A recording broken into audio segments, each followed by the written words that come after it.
Beef regular කොත්තුවක් කන්න යන්නේ. අපි යන් කිචන් එකට. කිචන් එකට ගිහලා බලමු මේගොල්ලෝ කොහොමද ඒක හදන්නේ කියලා. ඕකේ කවුද දැන් මේන් චෙෆ් මෙතන? ඔයාද චෙෆ්? හරි හදමු. හදමු මොකද දාන්නේ ඉස්සෙල්ලාම? බීෆ් ටික. අම්මා ගෙදර දැම්මා. මේක අර වෙන්දා වගේ මේ සැටි ගහන්නේ නැහැ නේ. ඔල්රෙඩි කපලා තියෙන්නේ.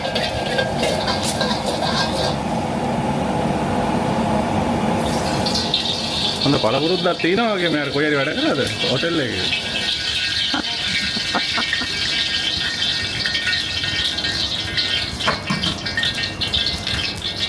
විතරක් එහෙම දැම්මා.